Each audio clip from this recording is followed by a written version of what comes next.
Hello, everyone. My name is Becky Crance, and today I'll be sharing my thematic analysis of collaborative change methods. Collaborative change methods are intentional and structured activities, including diverse participants within a system to co-create sustainable change. The effectiveness of collaborative change is determined by how well it aligns with timing, distributes ownership, and creates the conditions for meaningful engagement. Some key takeaways from my analysis are collaborative methods are designed for specific moments in the change process. The design of the method shapes ownership, decision making, and participation. Outcomes are driven by the conditions created for engagement. Collaborative change methods are designed to incorporate the whole system into the continuous improvement cycle.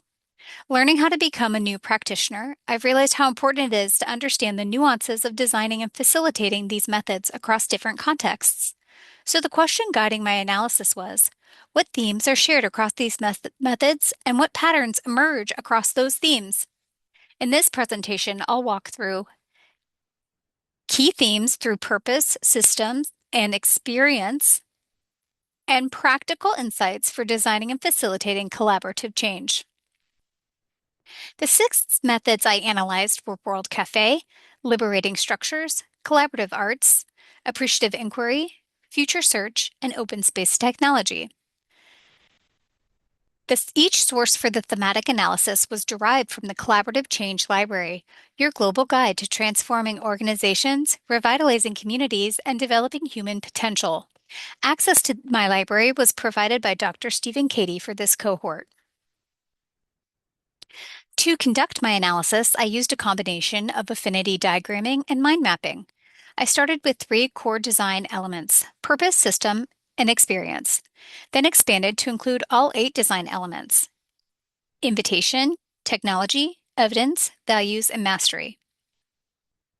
I used a hybrid approach of both deductive, using the design elements as structured, and inductive, identifying patterns that emerged across methods. One key distinction I made was between principles, which are why something works, and precepts, which is how something is done. This helped me to really understand how these methods are designed. The first design element I'll discuss is purpose, or the intended outcome of the change process. The first theme that emerged was timing.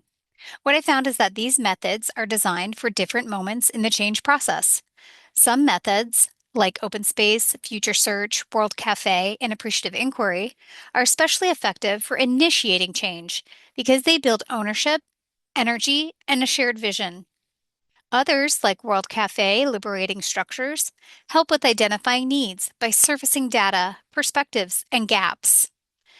And methods like open space, liberating structures, and collaborative arts are useful for alignment, helping groups work through disagreement or conflict.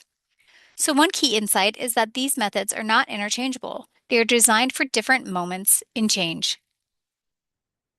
The second theme within purpose is ownership of change. These methods differ on how ownership is distributed. Some are participant owned, where individuals generate ideas and drive direction, like open space and appreciative inquiry. Others are shared ownership, where input is collected and ownership is distributed across stakeholders, like World Cafe, liberating structures, and future search. This shows that collaborative methods are intentionally designed to shift ownership from leaders to participants.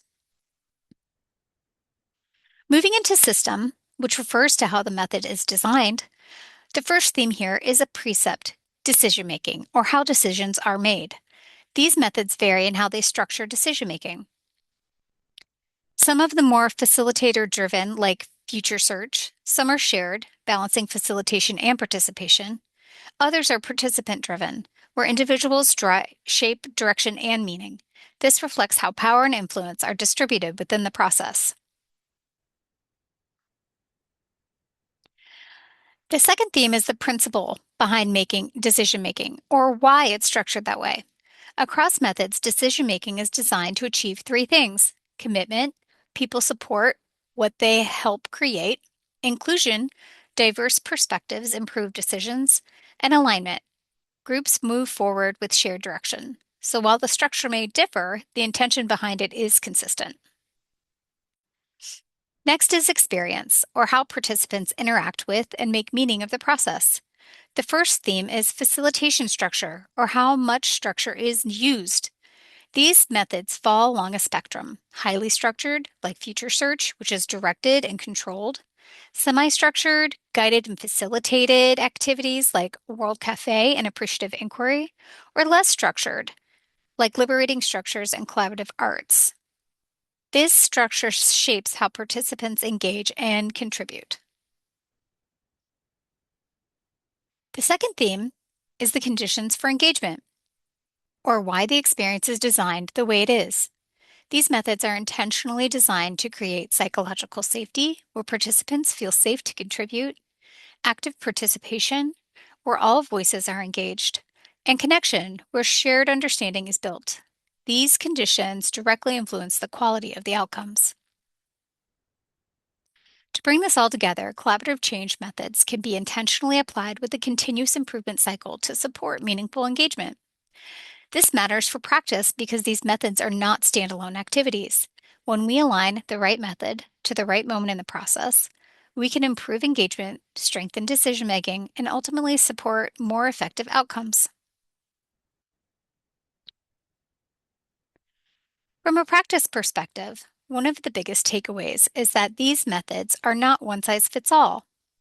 Practitioners need to match the method to the moment in the change process. It's also critical to be intentional about how ownership and design making are structured, because that directly impacts engagement and outcomes. Another key takeaway is that creating the right conditions, like psychological safety and active participation, is just as important as the method itself. And finally, these methods require planning. Time, facilitation skill, and stakeholder readiness all influence success. One limitation of this analysis is that my analysis is only interpretive and is not based on direct application of each method in practice. I also recognize a personal bias towards collaborative and participatory approaches that may have influenced how I value these methods. Overall, this analysis reinforced that effective collaborative change is not just about choosing a method, but about intentionally designing a process to fit the context, the people, and the purpose.